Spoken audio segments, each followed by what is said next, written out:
Good afternoon, gamers and gamettes, and welcome back to Not So Hardcore Gaming. This week, we're doing something a little bit different.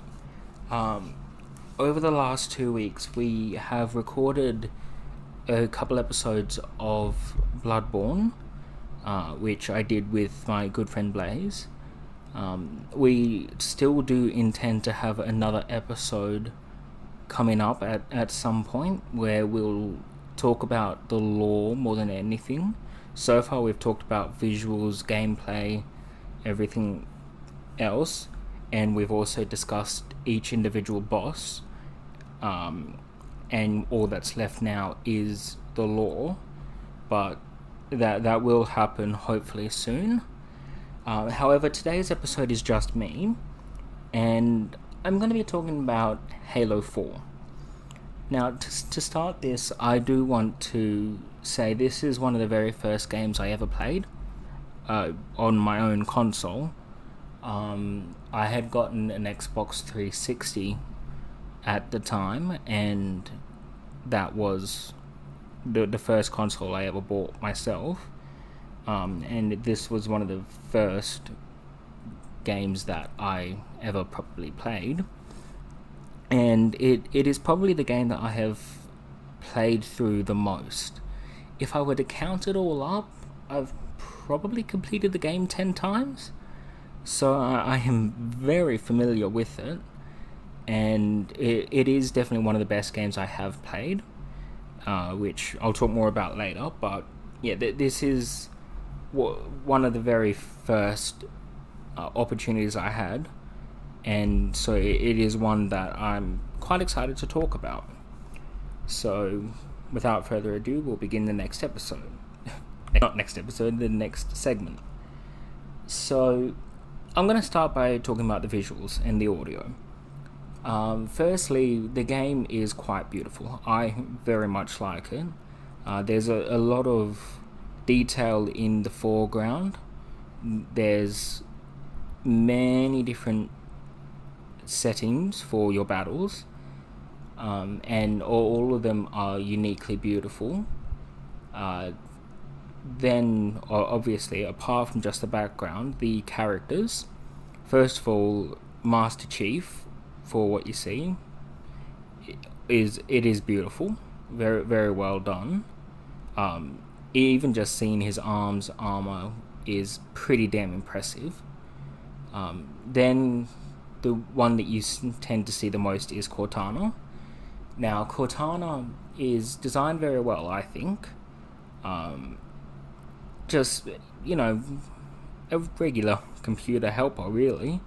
Obviously not from a lore standpoint, but it does look quite good to me, the way she was designed.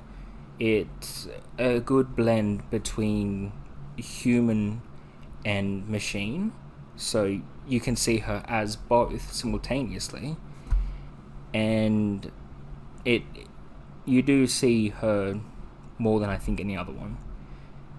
Then obviously you've got the enemies. There are a lot of different enemies from 2 different factions specifically, and each have certain classes with their race, I guess, and each just tends to look quite unique to themselves. Like, even the weapon that they choose, the model for that character then changes, and I find that quite impressive.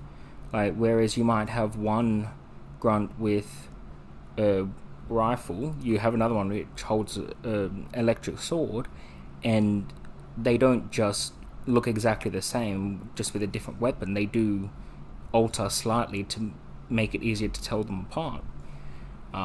And obviously, as well as that, the enemies do look pretty damn good just on their own. Obviously, one of them is an alien race, which you'll forgive me if I forget the names of them, because it has been a while since I did last play the game. But so the main aliens look vaguely human, I guess. For 2 arms, 2 legs, a head, same sort of shape. but obviously they look very alien at the same time.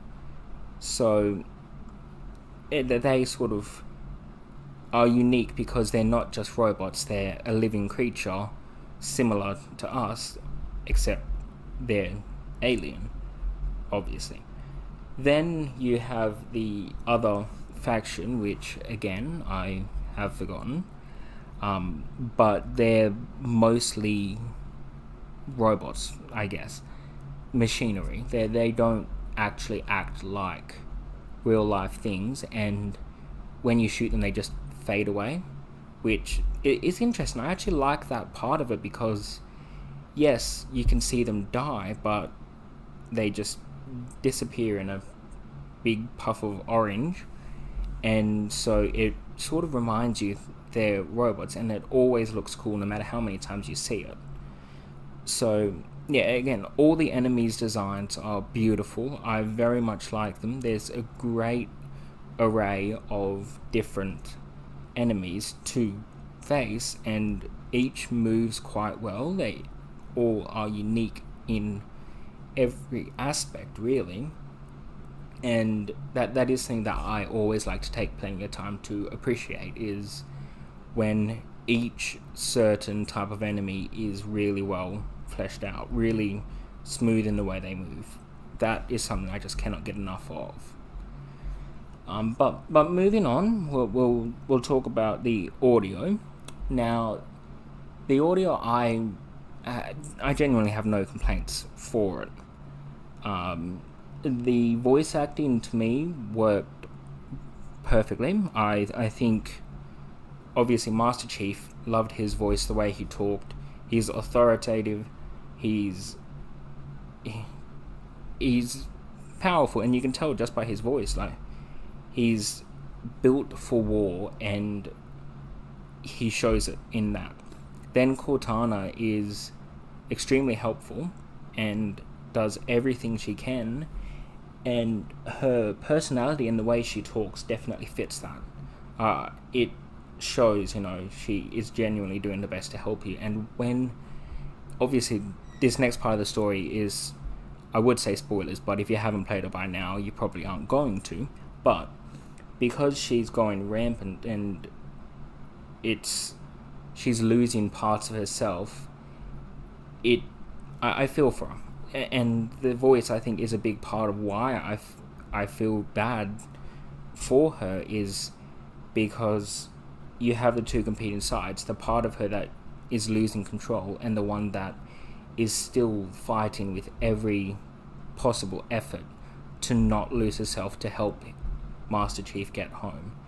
And the way that it shows how much she cares about him is beautiful, and the ending is always sad. Obviously, the ending makes more sense since the future game, which I may talk about at some point, but for just this game alone, it is heartbreaking because it basically ends with what is believed to be her death, and that's just, it is heart-wrenching indeed. Then obviously you've got, as you go further, more enemies. Each enemy has unique sounds. Some, I don't know, but I think there are a couple which actually do speak here or there, apart from the main big bad. And that, I always love that when enemies have at least some verbal stuff, even if it is just grunting, it's still something. Then as you rejoin with the human civilization, I am sorry about my memory, it is going mad, but they each have a certain amount of characters. Like Lastimosa, I think, he's one of my favorites. He's doing the best he can to do it. He's loyal, he's trying to help everyone. I love his character quite significantly. And yeah, as I said, once you reach human civilization, you've got a lot more to enjoy, and I do like that. And more to the point, again, the voice acting for them all is unique and very much enjoyable. So, now that we've gotten that out of the way, we will move on. So we have spoken about visuals and audio as well as characters. Although now that I think about it, I mostly just spoke about voice acting, and there is a lot more to enjoy. The weapons as well. So I can appreciate it. There are a lot of different weapons.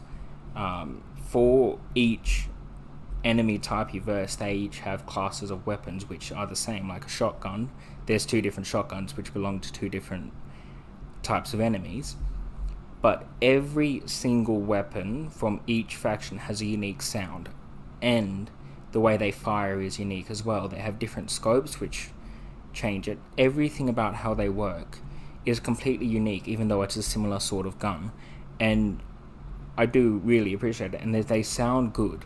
They sound really good to me. Obviously, I don't tend to know what the hell I'm talking about, but personally, I have no fault there. I very much like the way that it has been done, and that had to have taken a lot of work to make each sound just right. So, yeah, as I said, everything about it, even when you're in a vehicle and it's moving, the sounds are awesome. Cannot commend them enough for that. But we'll move on now to the gameplay.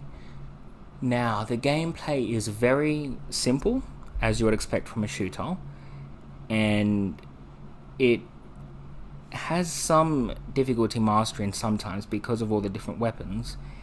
It's the same sort of concept, but each weapon has to align with a different playstyle, and I think that's really well done. So it, again, easy to learn, difficult to master completely, and the gameplay, I find it is quite fun as well. As like, each weapon is different, and you can find a playstyle that suits you, or if you want to, you can go and just do something where you're out of your depth. If you're usually ranged, you go get a shotgun and you charge at them. It gives you more opportunity to play the game again. And as I personally, even though I never really changed my style, I've played it 10 times, which I will talk about a little bit later. But the gameplay is quite smooth. Obviously, as you can with any other one, you can increase sensitivity so you can move quicker, shoot quicker, whatever else. And the simplicity works for the style of game it is. And then you've got vehicles which you can use for combat as well, which just add extra little flavors in, which are beautiful. And it works perfectly. Everything to me works perfectly in the game. So what I want to quickly touch on as well is the different difficulties. So first of all, there's 4 main difficulties you can face, which is easy, normal, heroic, or legendary. Which legendary being the hardest, easy being the easiest, obviously.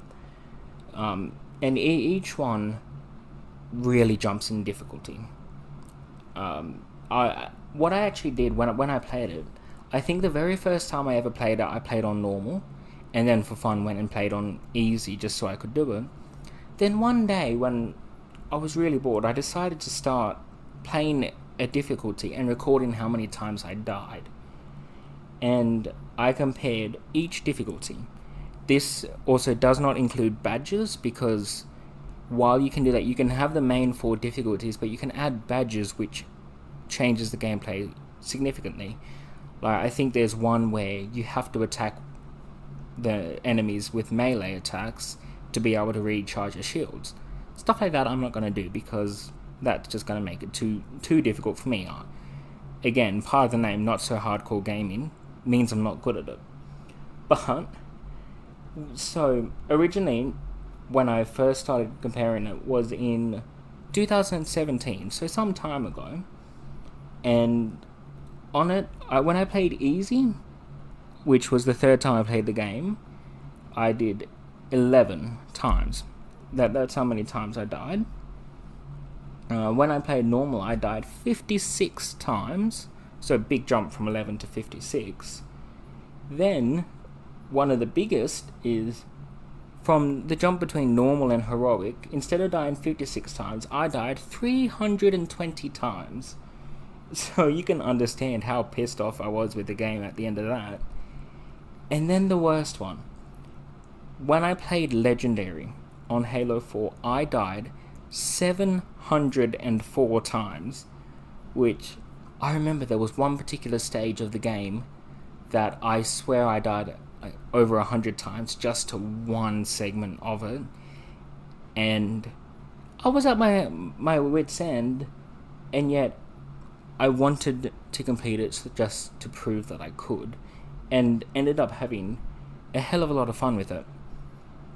And quick disclaimer, I did sometimes, if say I was in a bad situation, I ran out of ammo or whatever, sometimes I just jumped off the edge to try again, and I didn't count those in it. I just counted combat deaths.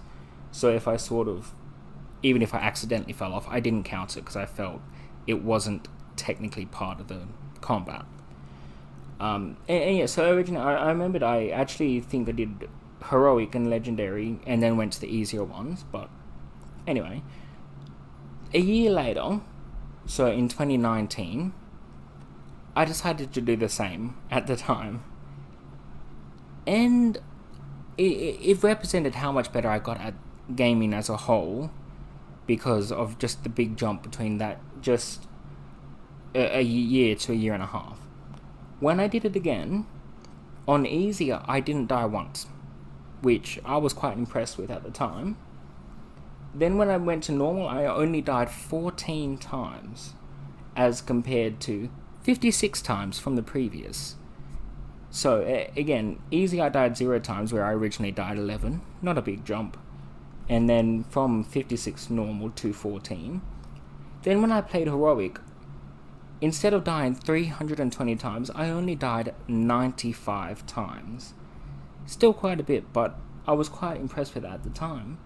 And then finally was Legendary. When I played that again, I only died 350 times as compared to 704. 350 is a hell of a lot of dying, but it showed. I died half as many times as I did previously. And the reason I wanted to take the time to just quickly speak about this is to show how much better I had gotten with my skills on it. You know, just gaming in general, is because at the time I was still quite new to it. I wasn't any good. I'm still not that good, but I'm better. And yeah, as it just shows when sometimes it was half as many, whereas other times it was a third as many. It showed that I got used to gaming as a whole, and especially in some shooters, I got more accurate, got faster, whatever else. And as well at the time, I was just really proud of it. I sunk hours and hours into this, and I did enjoy every second of it.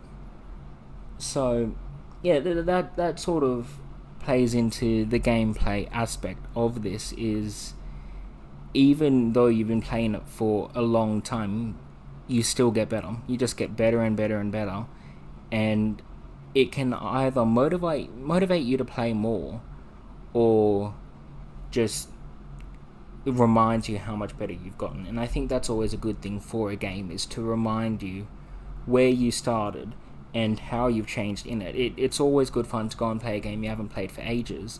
Like if you go something like Dark Souls, which has been around for a very long time and has since been remastered, when people go back to play it, they find it's not as difficult as it once was. Obviously Dark Souls is in a whole nother league from Halo, but it's the same sort of situation. Is after a few years of not playing that specific game or playing other games and getting better, the game isn't nearly as difficult as it once was, and it sort of encourages you to go back and play it so you can relive it, just with a lot less of the controller throwing moments. And yeah, that's the thing I always like to touch upon, is to voice that, especially with this, the replayability. I always love when you can play a game again and again and again, simply because you have so much fun with it.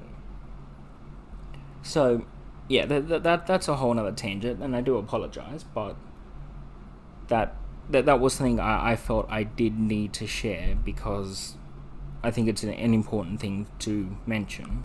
Obviously, there is a multiplayer mode in the game. However, it is one I never played. I never played multiplayer for Halo, so that's something I cannot comment on. But there is one you can do, which is sort of a secondary campaign, just less story based, not at all like with Master Chief or anything like that. You can create your own soldier and go and do a bunch of missions for it, and it gives you more to play. If you enjoy the gameplay and you want to play it more, but if you do get a little bit sick of just reading the same story over and over again, you can go and play this mode. You can design your own, make him whatever color. It gives you some customization option, which is always good. And then it's the same gameplay, just different setting. There's still people talking, still some story aspect. It's just not heavily worked on, and that adds a lot of playability to this. And there's not a lot to add after the main thing. It's just more to the point, mentioning and appreciating the fact that there's more to do once you've completed the campaign. There's other stuff to play, and again, multiplayer is the biggest thing. You can play multiplayer of a game for a very long time, because each different game will be different. I just personally never faced another person in the game, so instead I just went for the other missions, and that was it. I don't think there's really much else that I can comment on for the game at the moment. But this is one which I still do really love. Even when Halo 5 came out and I played it, I know a lot of people did not like it. A lot of people rather hated it. And I can see some of the points they came from, but that's a whole nother episode. But yeah, it is one that I very much enjoyed. I think a lot of people enjoyed it at the same time, and it is, to me, one of the best games I've played, and partly it's because of the one I've played most. And if I've invested that much time into it, I have to love it something. But yeah, that's pretty much everything I have to say on this matter. It is a slightly shorter episode, and I do apologize. But that's really all there is to say. Thank you, gamers and gamettes, for joining me today. I will have an episode out next week as well. I don't know what I'm going to post yet, but thank you for joining me today. I hope you all have a wonderful rest of your day. This is Not So Hardcore Gaming. I'm Jeremy, signing off.